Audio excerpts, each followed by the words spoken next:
Ben demiştim demeyi sevmiyorum. Silkelen ve kendine gel. Bırak artık bana bir şey olmaz naralarını. Karşımızdaki düşman korona. Türkiye'de artık bu virüste karşı karşıya. Elimizi kıyalım, sokağa çıkmayalım gibi sosyal mesajlar çok güzel. Doğrusu da bu zaten. Fakat ya gerçekler? Birileri gerçekleri anlatmayacak mı? Ya bir virüs bize ne yapabilir diyenler varsa bu videoyu sonuna kadar izleyin. Çin'in Wuhan kentinde başlayan koronavirüs tüm dünyaya çoktan yayıldı bile. Herkes virüsten ve ölümden bahsediyor. Hiç açlıktan ve kıtlıktan bahseden yok. Virüsten ölmeyen açlıktan ölecek bu gidişle. Bilinçli insanlar olarak evdeyiz. Para kazanmıyoruz, çalışmıyoruz, dışarı çıkmıyoruz. Peki nereye kadar? Evdeki erzak bitince ne olacak? Şu an ben evime alışveriş yapmayı düşünüyorum ve gidebilecek bir market bulamıyorum. Güvenli değil çünkü. Hiçbir market dezenfekte ettiğini bizlere lanse etmiyor. Ya da daha kötüsü dezenfekte bile yapmıyor. Peki virüslü marketlere mi gideceğiz? Yoksa paramız kalmadığı için çaresiz bir şekilde devletten medet mi umacağız? Ya da çok daha kötüsü yağmalar mı başlayacak? Mağazaların çoğu kapandı. Havayolu şirketlerinin bazıları kapandı, diğerleri ise yolcu dahi bulamıyor. Kafeler, restoranlar, büyük marketlerin bazıları, kuaförler, ya bunların birçoğu kapandı. Peki bu insanlar ne yiyecek, ne içecek? Taş mı yiyecek bu insanlar? Bu gidişle ya virüsten öleceğiz ya da parasızlıktan. Üstelik bu sorunu bir tek Türkiye yaşamıyor. Tüm dünyada aynı sorun var. Gözle görülmeyen küçücük virüs sonumuzu hazırlıyor. Şimdi ne yapacağız peki? Kira zamanı geliyor. Evin kirasını nasıl ödeyeceğiz? Faturaları nasıl ödeyeceğiz? Kıyıda köşede parası olan insanlar evet bir süre daha rahat. Peki ya olmayanlar? Geçim sıkıntısını zaten çekenler ne olacak? Umarım bu video yetkili birilerine ulaşır ve buna çözüm yolu bulunur. Çin virüsü neredeyse yendi diyebiliriz. Bizim Türkiye olarak örnek almamız gereken yer İtalya değil. Biz İtalya ne yapıyorsa aynısını yapıyoruz. Ya demek ki bu adamlar bir şey yanlış yapmış. Doğru yapan ülkelere bir bakalım. Çin'e, Güney Kore'ye. İtalya'nın uygulaması yanlış ki zaten bu durumdalar. Aslında Çin'in ilk başına da dönelim mi? Çin'de neler olmuştu? Vücut geliştirme şampiyonu. Bana virüs hiçbir şey yapmaz ya. Ben yıllardır sağlıklıyım ve spor yapıyorum dedi ve virüse meydan okudu. Maskesiz şekilde dolaştı. Sonra ne oldu biliyor musunuz? Öldü. Koronavirüsten öldü. İşin daha acısı ise bu koronavirüsünü ilk tespit eden doktor da virüsten öldü. Demek ki yapılması gereken virüsle inatlaşmadan önlemleri alarak yaşamak. Güney Kore ne yaptı? Güney Kore tüm vatandaşlarını evine çağırdı ilk önce. Herkes evinde kendini karantinaya aldı. Daha sonrasında bütün sokaklar dezenfekte edildi. Birlik oldular. Ev sahipleri kira konusunda kiracılarına yardımcı oldu. Hatta birçoğu almadı bile. Devlet erzak yardımında bulundu halkına. Fakat halktan tek bir isteği vardı. Bir kişi bile sokağa çıkmasın. Ve çıkmadılar. Şimdi ise virüsü kontrol altına alıp yayılmasını engelliyorlar. Güney Kore'de hayat çoktan normale döndü bile. Çin'in Wuhan kentinden oldu biliyor musunuz? Yine aynı ve benzeri uygulamalar burada da yapıldı. Ve Çin neredeyse virüsü yendi. 81 bin vakadan 7 bin tane kaldı geriye. Neredeyse yok etmek üzereler. Çin devlet başkanı ise Wuhan sokaklarından dolaştı. Tüm dünyaya biz bu virüsü yenmek üzereyiz mesajını verdi. Peki ya Avrupa? Avrupa ölümle boğuşuyor. Çünkü bizler bu virüsü yeterince ciddiye almadık. Bizlere koronavirüs sorulduğunda biz koronavirüs için abi ya boş ver proje işte dedik. Proje olunca öldürmüyor muydu peki virüs? Amerika'nın yaptığı, İsrail'in yaptığı, Rusya'nın, Çin'in birilerinin yaptığı proje diyoruz hep. Öldürmüyor mu? Gerçeklerden kaçmayalım artık. Doğru. Gripten ölen daha çok insan var sonuçta. Değil mi? Bu kadar ciddiyetsiz bir şekilde nasıl mücadele verebiliriz biz bu virüsle? Kendinize gelin artık. Çok hızlı yayılıyor bu virüs. Avrupa'da ilk bizim gibi karşıladı bu durumu. Hastane sayıları da yeterli değildi üstelik. Tıpkı bizim gibi. İnsanlar sokaklarda dolaşıyordu. Tıpkı bizim gibi. Ve İtalya'da hala dolaşıyorlar biliyor musunuz? Tıpkı bizim gibi. İtalya ile Türkiye'nin koronavirüsle gün bazlı kıyaslamasına bir bakalım. Perşembenin gelişi çarşambadan bellidir diye bir atasözümüz var. Amacımız felaket tellallığı yapmak değil zaten. Amacımız geleceğimizi kurtarmak. Bu yüzden herkesi ciddiyete davet ediyorum. Hala daha sosyal medyada İtalya'nın ilk 6 gün 7 gün vakası girilmedi. Ona bakarsak şu anki bizim durumumuz daha iyi. Gibi saçmalıklar var. Ya bırakın artık bu saçmalıkları. Kendimize bir bakalım. Önlemleri artık alalım. Yok Avrupa'dan daha iyiyiz, daha kötüyüz. Ya geçelim artık bunları. Kendimize dönüp bakalım. Geleceğimizi kurtarmamız lazım. Boş laflarla bir yere varamayız. Savaşları unuttuk. Şehitlerimizi unuttuk. Ekonomiyi unuttuk. Depremi de unuttuk. Tek bir derdimiz var. Ellerimizi yıkayalım, yaşlılarımızı sokağa bırakmayalım. Gelin biraz da gerçekleri konuşalım o zaman. Artık yaşlılara da kızmayın. Çünkü onlar sosyal medya kullanmıyorlar. Televizyon medyasının onlara gösterdiği şeyi izliyorlar sadece. Fakat televizyonda ne anlatılıyor? Virüsten korkulmaması gerekiyor. Çok da önemli değil. Sen çok da önemli değil dersen o insanlar tabii ki de ciddiye almaz. Bu virüs çok önemli. Sadece korkulacak bir şey yok. Önlemi basit çünkü. Ama hayatımızdaki belki en önemli şey bu. Siz o insanlara bu videoyu zorla izlettirin. Virüsün önemini anlasınlar. Fakat tekrar söylüyorum onlara kızmayın. Televizyonda virüsün gerçeklerini anlatan kişiyi tutukluyorlar. Ya da gazetedeki veya televizyondaki işine son veriyorlar. Ama gerçekler değişmiyor. Unutmayın 2. Dünya Savaşı'nda Rus tankları Berlin'e girinceye kadar Almanlar savaşı kazandıklarını zannedip kutlamalar yapıyordu. Rus tanklarını gördüklerinde ise şok olmuşlardı. Çünkü medya onlara savaşı kazandığını anlatıyordu. Medyanın tuzağına düşmeyelim. Bu yüzden birilerinin bize gerçekleri anlatması gerek. Bu virüsün çözümü ise çok basit. Bugünden itibaren bugünden 14 gün boyunca hiç kimse ama hiç kimse evinden çıkmayacak. Eğer bu süreç içerisinde hastalık belirtisi olursa hemen 112'yi arayacak ve yetkililer gelip evinden alacak onları. Temasta bulunduğu herkes de karantina altına alacak. Her yer temizlenecek. Ve virüsten kurtulmuş olacağız. Ama bir tane bile fire verirsek ne olacak biliyor musunuz? Tekrar başa döneceğiz. Aynı şeyleri bir 14 gün daha yapacağız. Bir fireden sonra tekrar. Yine bir fire tekrar. Tekrar.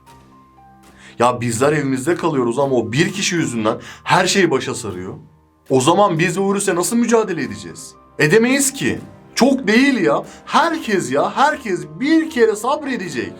14 gün kalacağız sadece evde o kadar. Ama fire vermeden. Eğer virüsü kapmışsak bu virüsü yaymadan belki de bu olay bizim doğaya verdiğimiz zararın intikamı da olabilir. Birçok insan evinde, birçok insan yine duyarlı tabii. Doğa ise kendini temizliyor. Hava kirliliğinde ne kadar azalma var hiç biliyor musunuz? Doğa her zaman kendini yeniliyor. Yeter ki biz insanoğlu bozmayalım. Egzoz dumanı azaldı. Fabrikaların bacaları tütmedi. İlla böyle bir şeyin olması için böyle bir virüsün çıkması mı gerekiyordu? Gelelim bir de halkımızdan örneklere. Adam diyor ki bana virüs ne yapabilir ki? Bulaşırsa bulaşsın canım ne olacak? Ya ne olacağı mı var ya?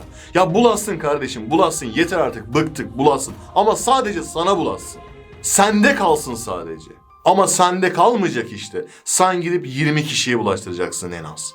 O 20 daha bulaştırdığı zaman muazzam rakamlar yapıyor. Yapmayın işte bunu. Beyefendi evde sıkılıyormuş. Ya biz de sıkılıyoruz. Ama o evde kalmayan bir kişi var ya, işte onun yüzünden her şey berbat oluyor. Ve her şey başa sarıyor.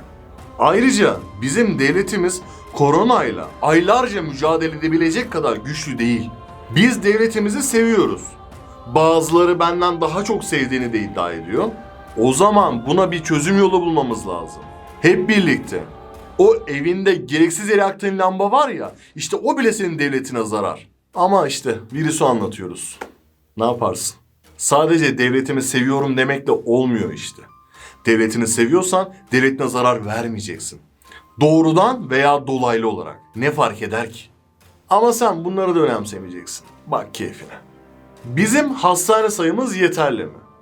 Bundan 5 ay öncesinde yoğun bakımlarda zaten yer yokken bugün biz yeni yoğun bakımlara nasıl insanları alacağız? Hastalığa yakalananları nerede tedavi altına alacağız? Virüse karşı bütün önlemleri biz almıştık. Karantina bölgesi bile yapmanın nasıl bir önlemdi acaba? İngiltere yoğun bakım yatak sayısının 30 katı ihtiyaç olacağını söylüyor. Ve bunun için hemen çalışmalara başlıyor. Çin bu virüsle mücadele edebilmek için bir hastane yapacağım diyor. 13 günde tamamlıyor. Başka bir tane binasını ise 48 saat içerisinde hastaneye çevirip 55. saatte ilk hastasını kabul ediyor. Peki ya biz? Biz ne yaptık? Biz bütün önlemleri almıştık ama bu önlemler neydi? Ben gerçekten merak ediyorum. Halkımız bilinçsizken, hastanemiz yetersizken nasıl bir önlem almıştık biz? Bu önlemler neydi? Lütfen bize bunları da açıklayın. Devletini çok seven kişilerden örnek vereceğim size. Komşular hastaneye gidiyor. Aman canım ben de gideyim görünüvereyim ne olacak? Hem gezmiş olurum diyenler var ya. Devlete yük oldunuz. Orada hastane koridorlarını boş yere doldurdunuz. Gerçekten tedaviye ihtiyaç olan insanlar maalesef sizler yüzünden bekledi, aksadı veya tedavisine geç kalındı. Ama bu koronavirüsten sonra artık hiçbiriniz gitmiyorsunuz ya. Hani yürüyemiyorum diyenler vardı ya, hiç halim yok. Hastanede yatmak istiyorum diyenler. Virüs gelince nasıl da koşarak kaçtılar öyle? Artık kendimize gelelim. Kendimizi düşündüğümüz kadar toplumumuzu ve devletimizi düşünelim. Bizim hastaneye boş yere gitmemiz devletimize çok büyük zarardır. Benim cebimden para çıkmıyor canım ne olacak? SGK karşılıyor işte. İyi de SGK kimin zaten? O da bizim. Biz ödüyoruz. Yani devletimiz ödüyor. Yapmayın artık. 6 ayda bir check-up yaptırın sadece. Gereksiz yere hastaneleri doldurmayalım. Hastalığımız varsa tabii ki de tedavi olalım. Boş yere hastane koridorlarını artık işgal etmeyelim. Tabii bu olaydan sonra hastane sayımızın yetersiz olduğu görülünce her şeye bağış yapan halkımız umarım hastane yapılacak dendiğinde de aynı hassasiyeti gösterir diye düşünüyorum. Herhalde artık. Biz doktorlara şiddet uyguluyorduk hatırlıyor musunuz? Hemşireleri bıçaklıyorduk. Toplum olarak bizler şimdi bu virüs var diye korkarken o insanlar korkmadan canı pahasına bizler için mücadele ediyor. Artık mesai kavramı da yok onlar için. Pencereden alkışlıyoruz artık. Ölümle burun buruna olanlar onlar. Biz yine her zamanki gibi tweetlerimize devam ederiz. Teşekkürler doktorlar. Hastalık bitsin sizi biz gene döveriz. Değil mi? Doktorlarımıza ve hemşirelerimize artık değer verelim. Asıl önemli noktaya gelelim. Eğer gerçekten kendinizi halsiz hissediyorsanız, ateşiniz yüksekse ve kuru öksürük de varsa hemen 112'yi arayın. Ve o andan itibaren kimseyle görüşmeyin. Ve lütfen yetkililere görüştüğünüz herkesi bildirin. Ve karantina altına alınmasını sağlayın. Karantina kötü bir şey değildir çünkü. Ama yıllarca televizyon medyası bize karantinayı öcü gibi gösterdi. Ya öcü değil ki bu karantina. Önemli bir şey. Gerçekten hasta olan bile karantinaya girmek istemiyor. Karantinaya girmek ne ayıptır ne de günahtır. Ama karantina gerektiren bir durumunuz varsa ve karantinaya girmekten kaçıyorsanız işte bu insanlık ayıbıdır. Dini inancınız varsa da günahtır. Korona ne yapar diyorsunuz ya, korona boğarak öldürüyor insanları. İnsanın 3/4'ü su. Kendi suyunda boğulmak gibi bir şey. Ciğerlere öyle bir etki yapıyor ki. İtalya'da bir koronavirüs hastası yoğun bakımdan şu açıklamayı yapmıştı. Ciğerlerimde cam kırıkları varmış gibi hissediyorum. Öyle büyük bir acı. Bunu yaşamak istemiyorsanız lütfen duyarlı olalım, lütfen. Virüsten korunun. Bulaştıysa size lütfen bir başkasına bulaştırmayın. Önleminizi alın. Çok önemli bu, lütfen. Virüsün tek etkisi boğularak ölmek de değil üstelik. Bir de virüsten sonrası var. Korona yüzünden kepek kapatan fabrikalardan haberiniz var mı? Neredeyse tüm araç şirketleri üretim durdurdu, kepenk kapattı. BMW'den Ferrari'ye kadar.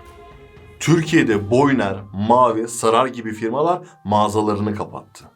Ve daha birçok firma mağazalarını kapattı ve üretimlerini de durdurdu. Bunun ne demek olduğunu biliyor musunuz? Olur mu abi? Maske yapar satarız dünyaya yolumuzu buluruz diye düşünenler hala daha var mı bilmiyorum ama ham madde teminini ne yapacaksın peki? Bir yerden sonra ham madde sıkıntısı çekmeye başlayacağız. Biz birçok ürünü dünyanın birçok yerinden alıyoruz ve biz de bazı ham maddeleri dünyaya satıyoruz. Farkında mısınız? Dünya ticareti durdu. Ve artık her ülke ham madde sıkıntısı çekmeye başlayacak. Bir süre sonra ham maddesiz kalan ülkeler üretim yapamaz hale gelecekler. Hani senin telefonunun şarj aleti bozuluyor, hemen gidip bir tanesini alıyorsun ya, işte onu bulamayacaksın. Bulsan da telefona verdiğin fiyattan daha fazla bir fiyat vermek zorunda kalabilirsin. Borsanın durumunun farkında mısınız bilmiyorum. Borsamız tepetaklak gitti. Tek bizim borsamız mı? Tüm dünya borsaları aynı şekilde. Tüm dünya büyük bir kriz yaşıyor. 2008'de yaşadığımız krizden katlarca kez fazla. Üstelik Amerikalı yetkililer ve Avrupalı yetkililer ise şunu söylüyor. İkinci Dünya Savaşı'nın etkisine yakın neredeyse şu anki durum. Ve devam ederse İkinci Dünya Savaşı'nın sonuçlarından daha kötü olacak. Devamında gelen büyük iflaslar işsizliği, kıtlığı ve açlığı getirecek bize. Bu virüs yüzünden tarım çok büyük oranda etkilenecek. Peki ne yiyeceğiz o zaman? Bir başka soru da şu. 2 gram petrol için dünyayı yakanlar bu sefer yiyecek lokma bulamayınca sizce ne yapacaklar? Çocuğuna ekmek yediremeyecek duruma düşen aileler sizce ne yapacak? Koronavirüs yüzünden üretilemeyen buğday sonucu un olmayacak. Un olmazsa ekmek olmayacak. Ekmek bile bulamayacak duruma gelebiliriz aslında. Çünkü gidişat bunu gösteriyor. Bu cümleler ürkütücü geliyor olabilir. Fakat gerçekler bunlar.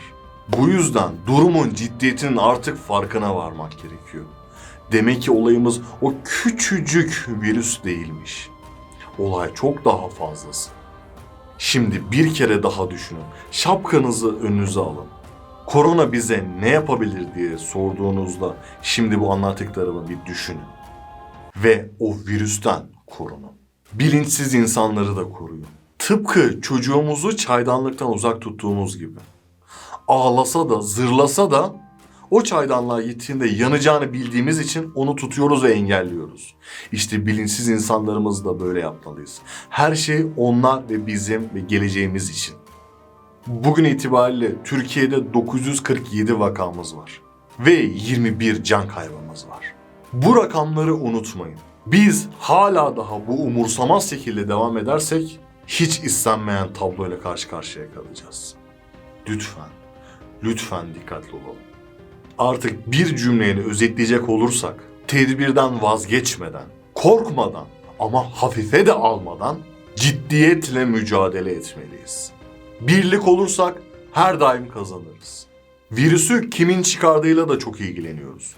Kimin çıkardığı da mühim değil. Veya birinin çıkarıp çıkarmadığı da mühim değil. Mühim olan insanların ölüyor olması. Ve bunun çözümünün aslında çok basit olup bu virüsü bizler insanlar olarak yaymamız. Fransa Başbakanı'nın bir sözü var. Virüs dolaşmıyor, insanlar dolaşıyor. İşte gerçekten durum böyle. Virüs dolaşmıyor, insanlar dolaşıyor maalesef. Tarih boyunca bu tarz olaylardan ve virüslerden hep fakir kısım etkilenmişti.